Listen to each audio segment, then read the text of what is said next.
Stendhal, Le Rouge et le Noir, Chronique du XXe siècle, 6, livre 1er, chapitre 5. Une négociation. Cuctando restituirem. Ennius. Réponds-moi sans mentir, si tu le peux, chien de Lisard, d'où connais-tu Madame de Rênal, quand lui as-tu parlé? Je ne lui ai jamais parlé, répondit Julien, je n'ai jamais vu cette dame qu'à l'église. Mais tu l'auras regardée, vilain effronté. Jamais? Vous savez qu'à l'église je ne vois que Dieu, ajouta Julien, avec un petit air hypocrite, tout propre, selon lui, à éloigner le retour des taloches. Il y a pourtant quelque chose là-dessous, répliqua le paysan malin, et il se tut un instant, mais je ne saurai rien de toi, maudit hypocrite. Au fait, je vais être délivré de toi, et ma scie n'en ira que mieux. Tu as gagné monsieur le curé ou tout autre, qui t'a procuré une belle place. Va faire ton paquet, et je te mènerai chez monsieur de Rênal, où tu seras précepteur des enfants. Qu'aurai-je pour cela? La nourriture, l'habillement et 300 francs de gage. Je ne veux pas être domestique. Animal, qui te parle d'être domestique, est-ce que je voudrais que mon fils fût domestique? Mais, avec qui mangerai-je? Cette demande déconcerta le vieux Sorel, il sentit qu'en parlant il pourrait commettre quelque imprudence, il s'emporta contre Julien, qui l'accabla d'injures, en l'accusant de gourmandise, et le quitta pour aller consulter ses autres fils. Julien les vit bientôt après, chacun appuyé sur sa hache et tenant conseil.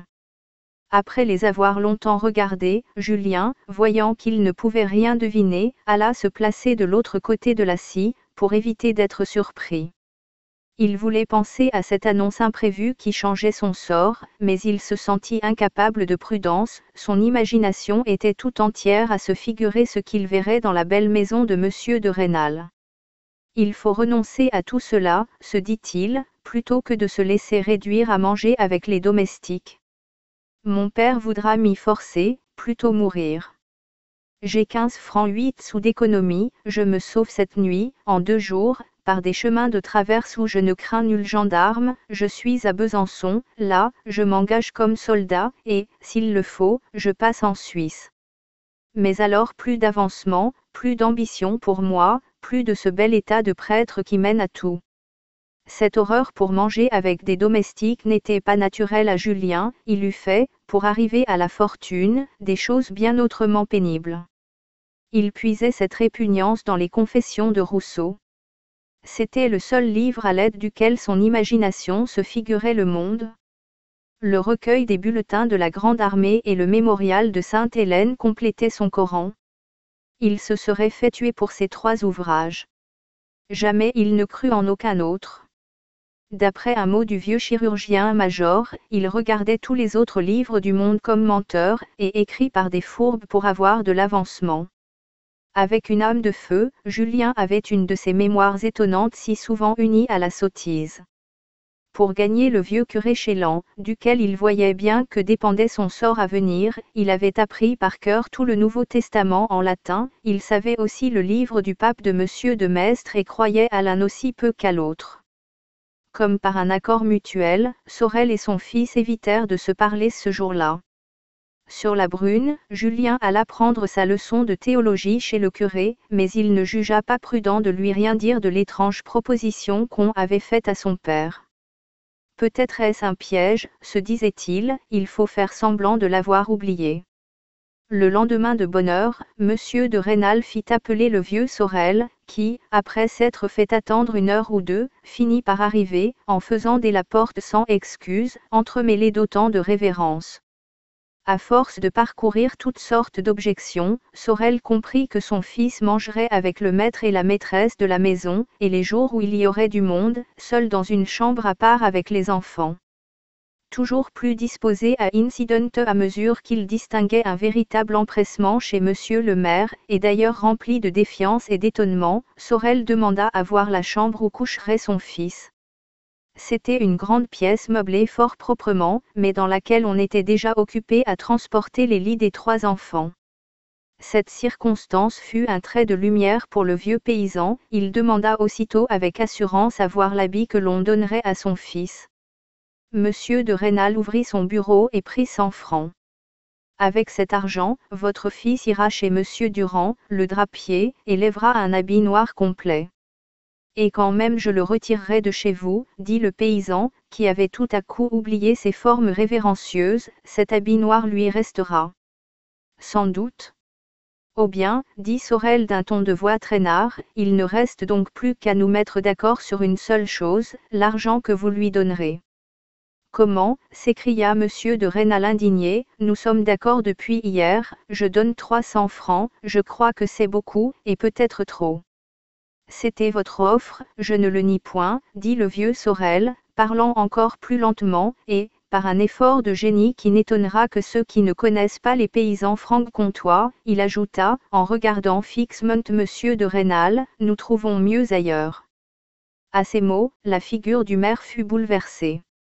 Il revint cependant à lui, et, après une conversation savante de 2 grandes heures, où pas un mot ne fut dit au hasard, la finesse du paysan l'emporta sur la finesse de l'homme riche, qui n'en a pas besoin pour vivre. Tous les nombreux articles qui devaient régler la nouvelle existence de Julien se trouvèrent arrêtés, non seulement ses appointements furent réglés à 400 francs, mais on dut les payer d'avance, le premier de chaque mois. Eh bien, je lui remettrai 35 francs, dit Monsieur de Rênal. Pour faire la somme ronde, un homme riche et généreux comme Monsieur notre maire, dit le paysan d'une voix câline, ira bien jusqu'à 36 francs. Soit, dit Monsieur de Rênal, mais finissons-en. Pour le coup, la colère lui donnait le ton de la fermeté. Le paysan vit qu'il fallait cesser de marcher en avant. Alors, à son tour, Monsieur de Rênal fit des progrès.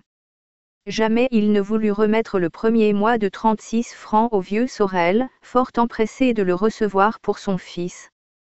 Monsieur de Rênal vint à penser qu'il serait obligé de raconter à sa femme le rôle qu'il avait joué dans toute cette négociation. « Rendez-moi les 100 francs que je vous ai remis, dit-il avec humeur. Monsieur Durand me doit quelque chose ? J'irai avec votre fils faire la levée du drap noir. » Après cet acte de vigueur, Sorel rentra prudemment dans ses formules respectueuses, elles prirent un bon quart d'heure. À la fin, voyant qu'il n'y avait décidément plus rien à gagner, il se retira. Sa dernière révérence finit par ces mots. « Je vais envoyer mon fils au château. » C'était ainsi que les administrés de Monsieur le maire appelaient sa maison quand ils voulaient lui plaire. De retour à son usine, ce fut en vain que Sorel chercha son fils. Se méfiant de ce qui pouvait arriver, Julien était sorti au milieu de la nuit. Il avait voulu mettre en sûreté ses livres et sa croix de la Légion d'honneur. Il avait transporté le tout chez un jeune marchand de bois, son ami, nommé Fouquet, qui habitait dans la haute montagne qui domine Verrières. Quand il reparut, Dieu sait, maudit paresseux, lui dit son père, si tu auras jamais assez d'honneur pour me payer le prix de ta nourriture, que j'avance depuis tant d'années.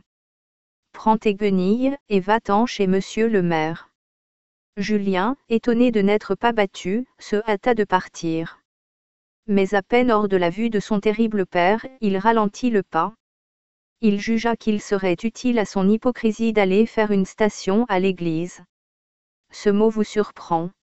Avant d'arriver à cet horrible mot, l'âme du jeune paysan avait eu bien du chemin à parcourir. Dès sa première enfance, la vue de certains dragons du 6e, au long manteau blanc, et la tête couverte de casques au long crin noir, qui revenaient d'Italie, et que Julien vit attacher leurs chevaux à la fenêtre grillée de la maison de son père, le rendit fou de l'état militaire. Plus tard, il écoutait avec transport les récits des batailles du pont de Lodi, d'Arcole, de Rivoli, que lui faisait le vieux chirurgien-major. Il remarqua les regards enflammés que le vieillard jetait sur sa croix. Mais lorsque Julien avait 14 ans, on commença à bâtir à Verrières une église, que l'on peut appeler magnifique pour une aussi petite ville. Il y avait surtout 4 colonnes de marbre dont la vue frappa Julien, elles devinrent célèbres dans le pays, par la haine mortelle qu'elles suscitèrent entre le juge de paix et le jeune vicaire, envoyé de Besançon, qui passait pour être l'espion de la congrégation. Le juge de paix fut sur le point de perdre sa place, du moins telle était l'opinion commune. N'avait-il pas osé avoir un différend avec un prêtre qui, presque tous les 15 jours, allait à Besançon, où il voyait, disait-on, Monseigneur l'évêque. Sur ces entrefaites, le juge de paix, père d'une nombreuse famille, rendit plusieurs sentences qui semblèrent injustes, toutes furent portées contre ceux des habitants qui lisaient le constitutionnel. Le bon parti triompha. Il ne s'agissait, il est vrai, que de sommes de 3 ou de 5 francs, mais une de ces petites amendes dut être payée par un cloutier, parrain de Julien. Dans sa colère, cet homme s'écriait « Quel changement !» Et dire que, depuis plus de 20 ans, le juge de paix passait pour un si honnête homme. Le chirurgien-major, ami de Julien, était mort. Tout à coup Julien cessa de parler de Napoléon, il annonça le projet de se faire prêtre, et on le vit constamment, dans la scie de son père, occupé à apprendre par cœur une Bible latine que le curé lui avait prêtée. Ce bon vieillard, émerveillé de ses progrès, passait des soirées entières à lui enseigner la théologie. Julien ne faisait paraître devant lui que des sentiments pieux. Qui eût pu deviner que cette figure de jeune fille, si pâle et si douce, cachait la résolution inébranlable de s'exposer à 1000 morts plutôt que de ne pas faire fortune. Pour Julien, faire fortune, c'était d'abord sortir de Verrières, il abhorrait sa patrie. Tout ce qu'il y voyait glaçait son imagination. Dès sa première enfance, il avait eu des moments d'exaltation. Alors il songeait avec délice qu'un jour il serait présenté aux jolies femmes de Paris, il saurait attirer leur attention par quelque action d'éclat. Pourquoi ne serait-il pas aimé de l'une d'elles, comme Bonaparte, pauvre encore, avait été aimé de la brillante Madame de Beauharnais? Depuis bien des années, Julien ne passait peut-être pas une heure de sa vie sans se dire que Bonaparte, lieutenant obscur et sans fortune, s'était fait le maître du monde avec son épée. Cette idée le consolait de ses malheurs qu'il croyait grands, et redoublait sa joie quand il en avait. La construction de l'église et les sentences du juge de paix l'éclairèrent tout à coup, une idée qui lui vint le rendit comme fou pendant quelques semaines, et enfin s'empara de lui avec la toute-puissance de la première idée qu'une âme passionnée croit avoir inventée. Quand Bonaparte fit parler de lui, la France avait peur d'être envahie, le mérite militaire était nécessaire et à la mode. Aujourd'hui, on voit des prêtres de 40 ans avoir 100 000 francs d'appointement, c'est-à-dire 3 fois autant que les fameux généraux de division de Napoléon. Il leur faut des gens qui les secondent. Voilà ce juge de paix, si bonne tête, si honnête homme jusqu'ici, si vieux, qui se déshonore par crainte de déplaire à un jeune vicaire de 30 ans. Il faut être prêtre. Une fois, au milieu de sa nouvelle piété, il y avait déjà 2 ans que Julien étudiait la théologie, il fut trahi par une irruption soudaine du feu qui dévorait son âme. Ce fut chez M. Chélan, à un dîner de prêtres auquel le bon curé l'avait présenté comme un prodige d'instruction, il lui arriva de louer Napoléon avec fureur. Il se lia le bras droit contre la poitrine, prétendit s'être disloqué le bras en remuant un tronc de sapin, et le porta pendant 2 mois dans cette position gênante. Après cette peine afflictive, il se pardonna. Voilà le jeune homme de 19 ans, mais faible en apparence, et à qui l'on en eût tout au plus donné 17, qui, portant un petit paquet sous le bras, entrait dans la magnifique église de Verrières. Il la trouva sombre et solitaire. À l'occasion d'une fête, toutes les croisées de l'édifice avaient été couvertes d'étoffes cramoisies. Il en résultait, aux rayons du soleil, un effet de lumière éblouissant, du caractère le plus imposant et le plus religieux. Julien tressaillit. Seul, dans l'église, il s'établit dans le banc qui avait la plus belle apparence. Il portait les armes de M. de Rênal. Sur le prie-dieu, Julien remarqua un morceau de papier imprimé, étalé là comme pour être lu. Il y porta les yeux et vit. Détail de l'exécution et des derniers moments de Louis Jeanrel, exécuté à Besançon, le papier était déchiré. Au revers on lisait les 2 premiers mots d'une ligne, c'était « le premier pas ». Qui a pu mettre ce papier-là, dit Julien. Pauvre malheureux, ajouta-t-il avec un soupir, son nom finit comme le mien, et il froissa le papier.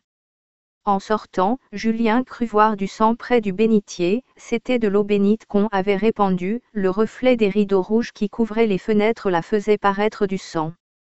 Enfin, Julien eut honte de sa terreur secrète. Serais-je un lâche ? se dit-il, aux armes. Ce mot, si souvent répété dans les récits de bataille du vieux chirurgien, était héroïque pour Julien. Il se leva et marcha rapidement vers la maison de Monsieur de Rênal. Malgré ses belles résolutions, dès qu'il l'aperçut à 20 pas de lui, il fut saisi d'une invincible timidité. La grille de fer était ouverte, elle lui semblait magnifique, il fallait entrer là-dedans. Julien n'était pas la seule personne dont le cœur fut troublé par son arrivée dans cette maison. L'extrême timidité de Madame de Rênal était déconcertée par l'idée de cet étranger, qui, d'après ses fonctions, allait constamment se trouver entre elle et ses enfants. Elle était accoutumée à avoir ses fils couchés dans sa chambre. Le matin, bien des larmes avaient coulé quand elle avait vu transporter leur petit lit dans l'appartement destiné au précepteur. Ce fut en vain qu'elle demanda à son mari que le lit de Stanislas Xavier, le plus jeune, fût reporté dans sa chambre. La délicatesse de femme était poussée à un point excessif chez Madame de Rênal. Elle se faisait l'image la plus désagréable d'un être grossier et mal peigné, chargé de gronder ses enfants, uniquement parce qu'il savait le latin, un langage barbare pour lequel on fouetterait ses fils.